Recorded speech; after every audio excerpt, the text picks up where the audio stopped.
കൈക്കൂലി കേസിൽ അറസ്റ്റിലായ കൊച്ചി കോർപ്പറേഷനിലെ ബിൽഡിംഗ് ഇൻസ്പെക്ടർ എ സ്വപ്നയെക്കുറിച്ച് കൂടുതൽ പരിശോധനയ്ക്ക് വിജിലൻസ്. ഔദ്യോഗിക കാലയളവിൽ സ്വപ്ന വരവിൽ കവിഞ്ഞ സ്വത്ത് സമ്പാദിച്ചിട്ടുണ്ടോ എന്നാണ് വിജിലൻസ് പരിശോധിക്കുന്നത്. മുൻപ് നൽകിയ ബിൽഡിംഗ് പെർമിറ്റുകളുടെ രേഖകളിലും വിജിലൻസ് പരിശോധന നടത്തും.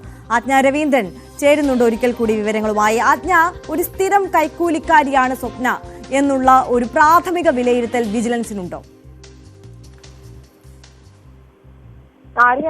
സ്വപ്നയുടെ ഈ ഔദ്യോഗിക കാലയളവിലെ സ്വത്ത് സമ്പാദനത്തെ കുറിച്ചാണ് വിജിലൻസ് അന്വേഷിക്കുന്നത്. കാരണം ഒരു ബിൽഡിംഗ് പെർമിറ്റ് നൽകുന്നതുമായി ബന്ധപ്പെട്ട 15,000 രൂപ സ്വപ്ന കൈക്കൂലി വാങ്ങുന്നതിനിടയിലാണ് വിജിലൻസിന്റെ പിടിയിലായത്. അത് വിജിലൻസ് തന്നെ ആ പദ്ധതി ഓപ്പറേറ്റ് ചെയ്താണ് സ്വപ്ന കൊടുക്കാൻ എന്നുള്ളതാണ്.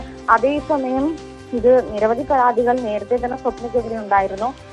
ഇത്തരം അന്വേഷണങ്ങളും സ്വപ്നക്കെതിരെ ഉണ്ടായിരുന്നു എന്നാണ് മനസ്സിലാക്കാൻ കഴിയുന്നത്. ഇതേ തുടർന്ന് അതായത് വിജിലൻസ് സ്വപ്ന അവരുടെ വീട്ടിലേക്ക് പോകുന്ന കുഞ്ഞുങ്ങളുമായി അവരുടെ വീട്ടിലേക്ക് പോകുന്ന സമയത്താണ് ഈ വിജിലൻസ് തടഞ്ഞു നിർത്തുകയും അത് സ്വപ്നയെ അറസ്റ്റ് ചെയ്യുകയും ചെയ്യുന്ന ഒരു സാഹചര്യത്തിലേക്ക് മാറിയത്. ഇതേ തുടർന്ന് സ്വപ്ന നൽകിയിട്ടുള്ള അതായത് ഈ ബിൽഡിംഗ് ഇൻസ്പെക്ടർ ഇതിലേക്ക് വന്ന സമയത്ത് അതിന്റെ ഉത്തരവാദിത്തങ്ങളിലേക്ക് വന്ന ശേഷം സ്വപ്നം നൽകിയിട്ടുള്ള ബിൽഡിംഗ് പെർമിറ്റുകളുടെ ഡീറ്റെയിൽസ് ആണ് വിജിലൻസ് ഇപ്പോൾ പരിശോധിച്ചുകൊണ്ടിരിക്കുന്നത്.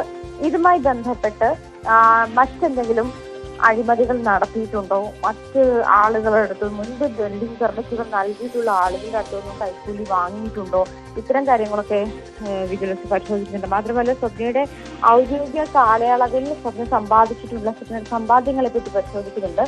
വരവിൽ കവിഞ്ഞ സ്വത്ത് സമ്പാദനം സ്വപ്നയുടെ ഭാഗത്തുനിന്നും ഉണ്ടായിട്ടുണ്ടോ എന്നുള്ള കാര്യത്തിലുമാണ് പരിശോധന നടക്കുന്നത്. എന്നാൽ വിജിലൻസ് പരിശോധന തുടരുന്നുണ്ട്. സ്വപ്ന നിലവിൽ ഇവിടെ റിമാൻഡ് ചെയ്ത് ജയിലിലാണ് ഉള്ളത്.